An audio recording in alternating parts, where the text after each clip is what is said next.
Republican versus Democrat has become the defining, dividing characteristic of this day. Since 1987, this is the most partisan that we've seen the American society. Democracies can only work with consensus. We are a country that is divided. United States of America doesn't exist anymore. We live in the divided states of America. The year is 2014. Only 149 years separate us from our last civil war. And I say last for the purpose that these United States are not united anymore. For the greater part of over 200 years, we as the United States of America have experienced political strife between our two main parties and a contention for power. This conflict has extended itself into the public's livelihoods and has brought division upon the people, cities, and even states as a whole. For us as a nation, continuing with this unsustainable system will only lead us to the next great revolution or next bloody conflict. Change is coming. Our unsustainable system was first brought about in the wake of George Washington stepping down from presidency. He warned us not to partake in a two-party system knowing of its ways, but we instead embraced our new division. Fast forward a little over 2 centuries and you will find the same system. 2 parties, 2 choices.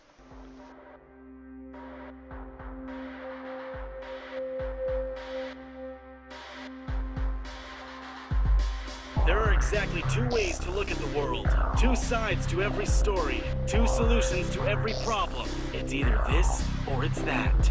It's either black or it's white. There are no other options. There is no gray area, and there is no color.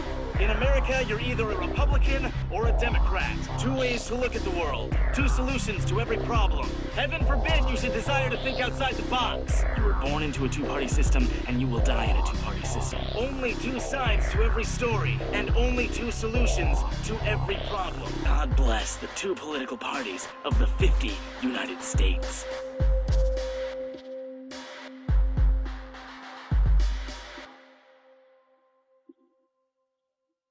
The most recent example of this 2-party division presented itself in the 2012 presidential election. Political elections over the course of our nation's history have been vicious, especially for president, but the divide amongst the public is greater than it has been in almost 3 decades. Many surveys and polls reveal this trend, including one conducted by the Atlantic Aspen Institute American Values Survey in 2013. According to their results, 6 in 10 Americans believe the nation is more fragmented than it was during Vietnam, Watergate, and the Great Depression.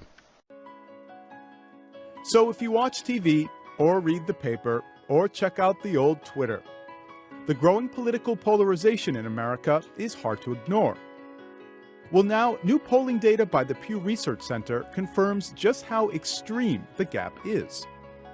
The story starts with this rocky-looking thing, which is actually a snapshot of 1994. It's the distribution of political views. Here, at the highest middle point, we see that 49% of Americans held mixed political views. Now, forward we go to 2014, where that middle of mixed views has shrunk, and the number of steadfast liberals and conservatives has increased. Now, Democrats and Republicans have always butted heads, but more and more the disagreement is turning pretty dark. Here's the changing percentage of each party viewing those in the other party as very unfavorable.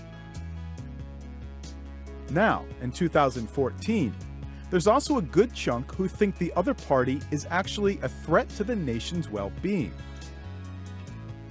What's interesting is that this polarization isn't just about politics, it's about a way of life. Pew Research surveyed people to see if they'd rather live in big houses and a spread-out community, or a place with smaller houses and more walkable. The answers of people with mixed political views were about a 50-50 split. But look at the split in preferences between people Pew Research identified as strong liberals and strong conservatives. When pundits started pronouncing in mid-November that blue America and red America were gone and the United States of America was back, and this is a sea change, a realignment in American politics, and Virginia, North Carolina, and Nevada, and New Mexico are now blue, I was thinking, what are they smoking? That's not what's happening here. We are a very deeply divided country. I don't see that changing anytime soon because I think the sources of that polarization are profound. They have to do with generational change. They have to do with the media, the explosion of the internet, of digital technology. It has to do, I think, with the replacement of the industrial economy by the digital economy. The digital economy is one where we can live where we want to live. The industrial economy made us move all over the country, to ports, to rivers, because those were the jobs were. And I think that because we can now live more where we want to live, the country is becoming more segmented, socially and geographically. As many of you probably know, New England doesn't send one Republican congressman to Washington, not one. Whether you're a Democrat or a Republican, that's not good. You go out to the Mountain West and you find pretty much the opposite. The states there don't send a single Democrat to Congress. And when, historically speaking, those kinds of divisions have emerged, we have trouble. What was probably the most important change that led to the outbreak of the Civil War? It was that the Democratic Party became the party of the South and the Republican Party the party of the North after 1855. And prior to that time, the parties had strong constituencies in both parts of the country.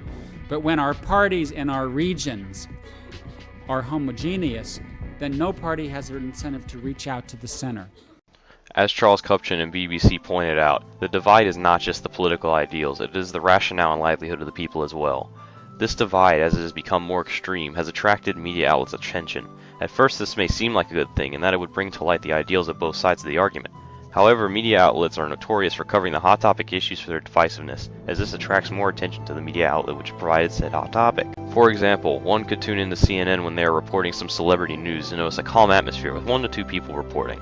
Tune in during political debate panels and see 6+ people going at each other's throats. Later in the week, another media outlet, or simply people on the internet in general, will reference the political debate panel. Examples of this could be scrutiny from Fox News and the New York Times, or satire programs like The Daily Show or Colbert Report. In the end, the divisive reporting only further fuels the fire of hatred people have for their counterparts of the other party, and this only furthers the polarization of this nation.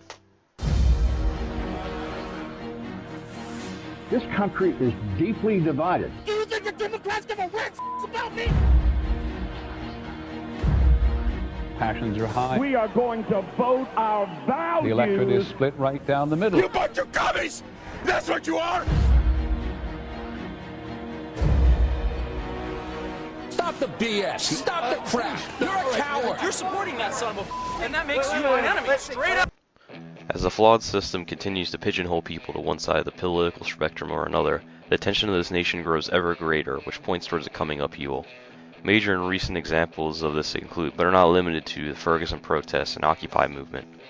Ferguson, which started out as a civil movement, has evolved into a political issue, garnering demands by activists, including body cameras being required on police, a civilian review board being created, and the removal of military equipment from the police department.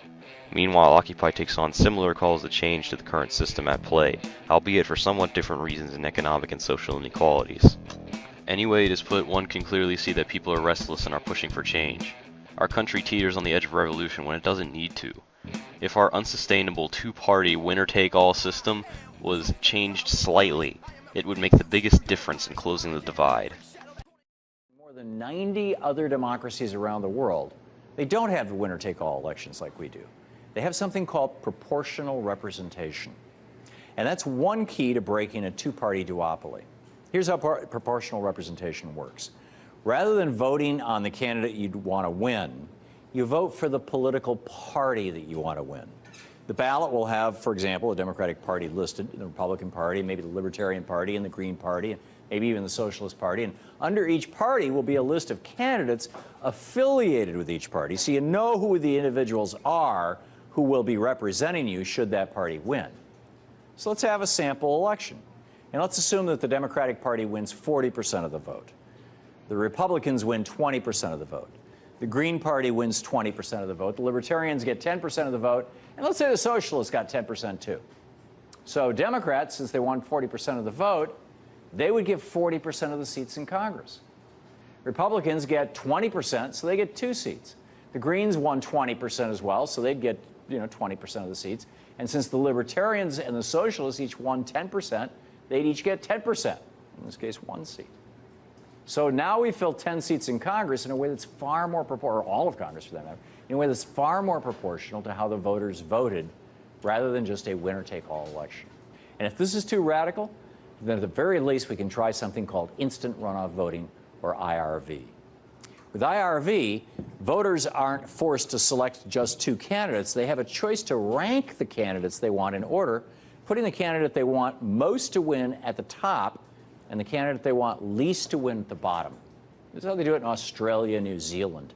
When the votes are counted, if one candidate received more than 50% of the first place votes, then they win. But if not, then the second choice votes get counted, and so on until a candidate does receive 50% of the votes. With IRV, voters can boldly choose a third-party candidate at the top of their list without feeling like they're wasting their vote.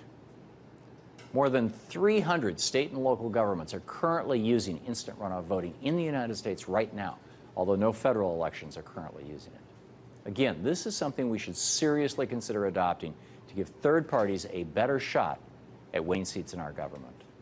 The main takeaway is our system of politics is in need of reform. Our system has been pushing us as a nation to its limits of divisiveness, and we must change it to prevent another civil war. It can be a death knell for democracy. We must stop cheering for a Democrat or a Republican and start applauding those who are simply American. Do not let a party define you, and do not let the system divide us.